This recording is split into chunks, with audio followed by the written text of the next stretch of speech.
हमें 3-3 बार चुना है जनता ने, वो भी निर्दल प्रत्याशी के रूप में, सिर्फ मेरे कार्य, मेरे व्यवहार के कारण। देखिए, जो समझदार लोग हैं, जो राजनीति को अलग रख करके व्यक्ति विशेष पर जाते हैं, तो उनके अनुसार भी हमारा नाम पहले नंबर पे चल रहा है। जो अच्छी विचारधारा के हैं, जो केवल राजनीति जो है धर्म के लिए न करके कैसे सत्ता हासिल की जाए, इसको न करके सेवा के लिए करना है। मुझे सेवा करनी है, इसलिए मैं राजनीति में आया हूँ। और हमने जो है अखिलेश यादव जी की कथनी और करनी में फ़र्क नहीं देखा। लोकसभा चुनाव के पहले समाजवादी पार्टी फ्रंट फुट पर है और समाजवादी पार्टी ने अब एक और प्रत्याशियों की सूची जारी कर दी है। इनमें से जो प्रत्याशी हैं उनमें कई बड़े चेहरे हैं, लेकिन जिस पीडीए की बात हो रही है उस पीडीए की झलक समाजवादी पार्टी की उम्मीदवारों की जो सूची है उसमें साफ तौर पर नजर आती है। राजाओं महाराजाओं के गढ़ के नाम से मशहूर प्रतापगढ़, जो अब कमेरा समाज की राजनीति की एक नई पाठशाला है, और वहीं पर अपना दल जैसे राजनीतिक दल का दबदबा है। और जो वर्तमान स्थिति है प्रतापगढ़ की, वहाँ 5 विधानसभा की सीटें हैं लोकसभा चुनाव के लिए, और उन 5 विधानसभा की सीटों में 4 विधानसभा की सीटों पर पिछड़े वर्ग के नेताओं का प्रतिनिधित्व है, वो चाहे बीजेपी के हों या सहयोगी अपना दल या फिर समाजवादी पार्टी। और उसी कमेरा समाज की राजनीति के गढ़ प्रतापगढ़ में समाजवादी पार्टी ने लोकसभा चुनाव के मद्देनज़र एक बड़े चेहरे को उम्मीदवार बनाया है।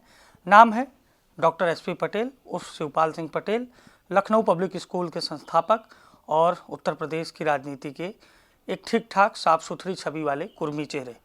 बातचीत करेंगे और जानेंगे कि प्रतापगढ़ जैसे चुनौतीपूर्ण जिले में इनको प्रत्याशी बनाया गया है, क्या तैयारियां रहेंगी, कैसे प्रतापगढ़ के रण को जीतेंगे। आइए बातचीत करते हैं। शिवपाल जी हमारे साथ हैं। सर, सबसे पहले प्रतापगढ़ जैसे मजबूत राजनीतिक गढ़ में जहां चुनौतियां इतनी हैं, कैसे आप खुद को एडजस्ट करेंगे, क्या एजेंडे होंगे, कैसे जनता तक आप पहुंचेंगे? एजेंडा साफ है। पहला तो एजेंडा जो पार्टी का होता है, जो पार्टी का एजेंडा है, जो पार्टी का वो जिसमें जो उनका घोषणा पत्र होगा उस पर चुनाव लड़ा जाता है। दूसरा, लोग मुझे जानते हैं कि डॉक्टर एसपी सिंह एक शिक्षाविद रहे हैं, तो लोगों को ये भी अच्छा लग रहा है, जैसा कि हमारे पास रिपोर्ट्स आ रही हैं। तो हम लोग चुनाव जो भी वहाँ के मुद्दे हैं, एक विकास का भी मुद्दा है, शैक्षिक मुद्दा है, शिक्षा के क्षेत्र में बहुत पिछड़ा हुआ है ये ज़िला, तो और आर्थिक रूप से भी बहुत असमानता है वहाँ। तो इन सब मुद्दों को आगे रख कर के किसानों की समस्याएं हैं, आंवला उत्पादकों की समस्याएं हैं, तो इन सभी मुद्दों पर को हम आगे लेकर के चलेंगे और इसी पर चुनाव लड़ेंगे। और लोग जानते हैं कि हम एक ईमानदारी से काम करेंगे, ये एक पहले से ही लोगों को पता है। तो ये हमारा मेन एजेंडा होगा कि हम इन मुद्दों पर चुनाव लड़ेंगे और उम्मीद है पूरी कि हम अच्छे वोटों से चुनाव निकालेंगे। एक और जहां राजनीतिक जो वर्तमान समय है राजनीति का, उस राजनीति के समय में जातिवाद प्रबल संभावनाओं पर है। जातिवाद की बात होती है, समीकरण सेट होते हैं, और ऐसे माहौल में आपकी ये जो बातें हैं शिक्षा की, स्वास्थ्य की, रोजगार की, किसानों की, आंवला की, क्या ये जनता को प्रभावित करेंगे? क्या जाति पाति से ऊपर उठकर आपको चुनने के लिए जनता बाध्य होगी?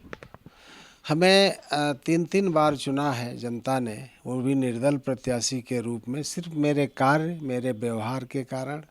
तो लोग समझते हैं इस बात को कि राजनीति में थोड़ा मतलब जो है ऐसे लोग भी होने चाहिए कि जो ठीक से काम करें और कुछ एजेंडा सेट कुछ वो सेट करें, मानक कि राजनीति ऐसे होती। राजनीति सिर्फ पैसा कमाने के लिए नहीं, जैसा कि आप सब लोग जानते हैं। राजनीति का मतलब ज़्यादातर लोगों का, बहुत कम ही लोग होंगे जिनका उद्देश्य नहीं होगा, बाकी सब का उद्देश्य यही होता कि कैसे जो है जेबें भरी जाए। चलिए चुनाव की ओर चलते हैं। कांग्रेस से समाजवादी पार्टी का गठबंधन है। प्रतापगढ़ की जो सीट है उस पर समाजवादी पार्टी एक बार चुनाव जीती है, और अक्षय प्रताप सिंह जो राजा भैया के मौसेरे भाई हैं वो वहां से चुनाव जीते थे। उसके पहले कांग्रेस और बीजेपी के बीच में मुख्य मुकाबला होता है। कांग्रेस आपके साथ है, माना जा रहा है कि अंत दर्जे तक आप ही प्रत्याशी रहेंगे। कितना फायदा होगा प्रतापगढ़ की पृष्ठभूमि पर आप राजनीति करने उतरे और लोकसभा चुनाव के कुछ महीने पहले से ही आपने तैयारी शुरू कर दी, क्या अभी तक समझ में आया? कैसा है माहौल प्रतापगढ़ का? देखिए, जो समझदार लोग हैं, जो राजनीति को अलग रख करके व्यक्ति विशेष पर जाते हैं, तो उनके अनुसार भी हमारा नाम पहले नंबर पे चल रहा है। रही बात उसकी माहौल वहाँ का, तो कोई ऐसा वो नहीं होगा। हर व्यक्ति की मैं इज्जत करता हूँ और हर व्यक्ति मेरी इज्जत करता है। लोग जो भी मिलते हैं सब लोग कहते हैं कि इनका व्यवहार अच्छा है, तो मैं वो उसको हमेशा मेंटेन रखूँगा, कार्य करूँगा। और कार्य की बदौलत ही मैंने अपनी पहचान बनाई थी पूरे प्रतापगढ़ ही नहीं, पूरे 7 जिलों में। तो वो हमारी छवि काम करेगी। बाकी राजनीति के जो भी होंगे, उन जो भी चुनौतियां होंगी उनको सब झेला जाएगा, देखा जाएगा। और रही बात, जैसे पार्टी का एजेंडा है पीडीए का, तो पिछड़ा, दलित, अल्पसंख्यक और अगड़े समाज के पिछड़े लोग और भी मतलब लगभग सभी को, हर एक को लेकर के हमें चलना है। जो अच्छी विचारधारा के हैं, जो केवल राजनीति जो है धर्म के लिए न करके कैसे सत्ता हासिल की जाए, इसको न करके सेवा के लिए करना है। मुझे सेवा करनी है, इसलिए मैं राजनीति में आया हूं और इसीलिए मैंने पार्टीगत राजनीति मैंने शुरू की। अभी तक मैं निर्दल चुनाव लड़ा था सारे। और सपा ही क्यों? अगर आपने पार्टीगत राजनीति शुरू की तो सपा को क्यों चुना? बीजेपी है, तमाम लोग बीजेपी ज्वाइन कर रहे हैं, बीएसपी है, कांग्रेस है, लेकिन सपा क्यों? क्या ये माना जाए कि मुलायम सिंह यादव जी से जो आपकी पूर्व की नज़दीकियां हैं, उस हिसाब से आपने सपा ज्वाइन की? नहीं नहीं, हमारी किसी दल से ऐसी नज़दीकियां नहीं थी। हम तो निर्दल लड़े चुनाव और हर पार्टी के खिलाफ लड़े हैं। लेकिन हमने जो है अखिलेश यादव जी की कथनी और करनी में फ़र्क नहीं देखा। उन्होंने जो एजेंडा में लिखा वो किया। और विकास के बारे में उत्तर प्रदेश में जितना अखिलेश यादव जी ने किया, उतना शायद आज तक किसी मुख्यमंत्री ने नहीं किया। वो बहुत ही विजनरी, बड़ी सोच के व्यक्ति थे। उनकी बनाई हुई हर योजना आज भी हर कोई उससे दिल से याद करता है। जितनी भी एम्बुलेंस सेवा हो, चाहे कन्या विद्याधन हो, चाहे लैपटॉप दिए हों बच्चों को पढ़ाई के लिए, उनके आगे की उच्च शिक्षा के लिए, मतलब उनकी हर योजना एक बहुत ही सराहनीय थी। इसीलिए मैंने अखिलेश यादव जी से प्रभावित होकर के समाजवादी पार्टी ज्वाइन की है। और उनके कार्यों को देख करके प्रभावित, और उनके कार्य को तो भाजपा के लोग भी तारीफ करते हैं। इतना कार्य आज तक किसी ने नहीं कराया। अच्छा, तो जो नज़दीकियां आपकी हैं वो अटल बिहारी वाजपेयी और राजनाथ सिंह से भी हैं। अटल बिहारी वाजपेयी के आप पुराने सहयोगी बताए जाते हैं, अब उस दुनिया में नहीं है, लेकिन राजनाथ सिंह से भी आपके संबंध हैं, कई बार आपके कैंपस में वो आ चुके हैं। तो बीजेपी क्यों नहीं प्रेफर किया आपके लोगों ने कि वर्तमान समय के साथ चला जाए? हर कोई समय के साथ चलना चाहता है। देखिए, उनसे हमारे व्यक्तिगत हम उनको पसंद करते थे, अटल जी को, राजनाथ जी को, इनको सबको। तो वो एक अलग बात है। बाकी अगर हम सच बोल दें तो यही है कि भारतीय जनता पार्टी ने हमें इस योग्य नहीं समझा कि हम उनकी पार्टी में आऊं और उनके लिए काम करूं। क्योंकि आप शिक्षक MLC, आपकी पत्नी शिक्षक है। जी जी हाँ, मैं स्नातक क्षेत्र से 3 बार हम लोग विधायक रहे हैं, मतलब वही विधान परिषद सदस्य रहे हैं। तो ये लोग सिर्फ उसके लिए तो आइए पार्टी में, लेकिन फिर जो है फंड लेके आइए बड़े आदमी। हाँ, बस ये सब रहा। तो मैंने कहा कि हम जो है अपने निर्दल ही ठीक है, हमें आपको इसकी ज़रूरत नहीं है। और फिर जो भी वादे किए गए आप देख रहे हैं कि भारतीय जनता पार्टी के एजेंडा में क्या था और क्या काम हुआ। अब इसको पर ज़्यादा कहने की ज़रूरत नहीं, हर कोई जानता है। अच्छा, राम मंदिर की बड़ी गूंज है, राम मंदिर प्राण प्रतिष्ठा भी हो गई और माना ये जा रहा है कि राम मंदिर को बीजेपी चुनावी एजेंडा बनाएगी, ये बिल्कुल तय है। बीजेपी के अभी हाल ही में जो सदन खत्म हुआ तो बीजेपी के सभी सहयोगी दल और उनके विधायक दर्शन करने पहुंचे, उस माहौल को बरकरार रखना चाहती है। तो राम मंदिर माहौल का कितना असर है जब आप वोट मांगने जाते हैं, तो कुछ वोट होते हैं जो पार्टियों के वोट होते हैं, जो सपा के वोट हैं, जो बीजेपी के वोट हैं, लेकिन हर लोकसभा में 15-20% फ्लोटिंग वोट होता है जो माहौल देख के कन्वर्ट होता है। तो कैसे, मतलब आज तो चलिए स्वामी प्रसाद मौर्य ने इस्तीफा दे दिया सपा से, बहुत कुछ वो बोल रहे थे, तो कैसा माहौल है? मैं समझता हूँ इसका ज़रा भी लाभ नहीं मिलेगा। जो समझदार लोग हैं सब जानते हैं ये सुप्रीम कोर्ट के निर्देश पर मंदिर बना है, इसमें पार्टी का कोई रोल नहीं है। ये बात अलग है कि उसके नाम से खूब फंड इकट्ठा किया और खरबों, क्या मतलब अथाह संपत्ति अर्जित की जो चुनाव में ये लोग खर्च करते हैं। तो और मंदिर को मतलब जो धर्म, मंदिर तो धर्म की बात है ना, धर्म की राजनीति नहीं करनी चाहिए। राजनीति करनी चाहिए विकास के एजेंडे की, जनता के भले की। और उसमें संविधान में भी यही है कि आप धर्म की राजनीति नहीं करेंगे।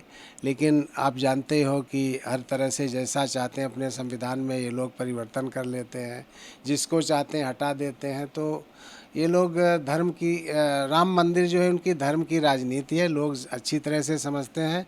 मंदिर से उनके बच्चे को नौकरी नहीं मिल जाएगी, मंदिर से महंगाई कम नहीं हो जाएगी। जो जनता के आम मुद्दे हैं उन पर ये लोग न कर कर के सिर्फ मंदिर और मस्जिद और हिंदू मुस्लिम और ये नफ़रत वाली बातें ज़्यादा करना, मतलब ये रहता है सरकार के एजेंडे में।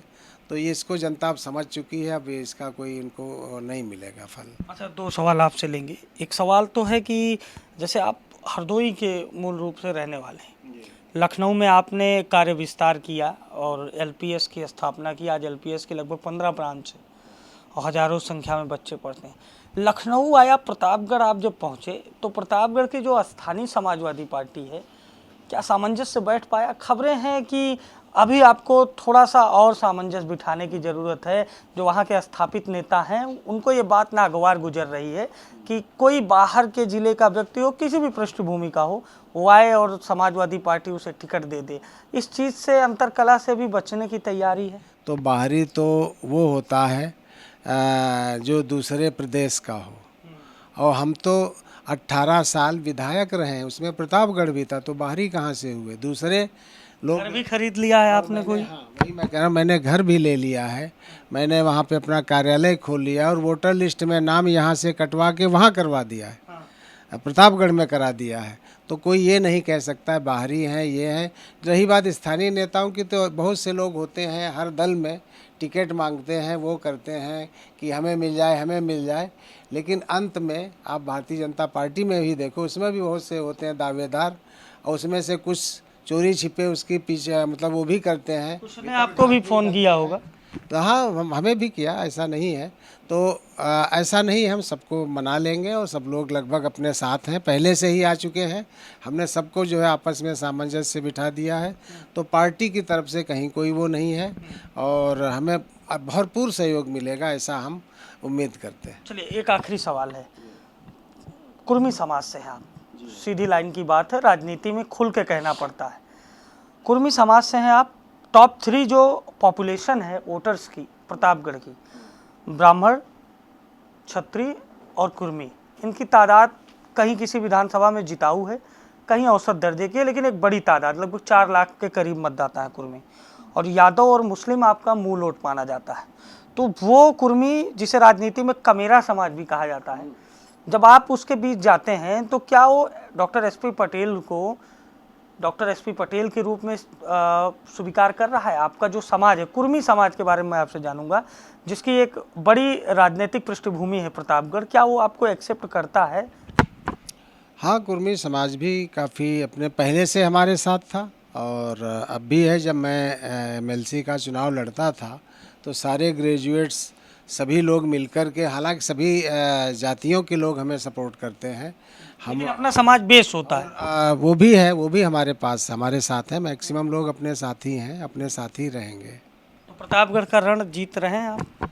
निश्चित रूप से, मुझे तो यही लगता अभी जब तक वो रिजल्ट ना आ जाए, लेकिन हाँ, उम्मीद यही करता हूँ कि मैं अच्छे वोटों से सीट निकालूंगा। तो ये हमारे साथ डॉक्टर एसपी पटेल हैं, जिन्हें प्रतापगढ़ से समाजवादी पार्टी ने लोकसभा का उम्मीदवार बनाया है। आज हमने इनसे बातचीत की और जाहिर है प्रतापगढ़ का रण कैसा होता है हर कोई जानता है। सियासी दांवपेच का दौर शुरू है। इंतजार है बीजेपी के पत्ते खोलने का। हालांकि अखिलेश यादव ने जिस तरह से चुनाव के लगभग 2 महीने पहले प्रत्याशियों के ऐलान किए हैं, क्या सपा को इसका एक्स्ट्रा एडवांटेज मिलेगा, ये देखने वाली बात होगी। सहयोगी आयुष के साथ मैं अभिषेक द लीडर हिंदी, लखनऊ।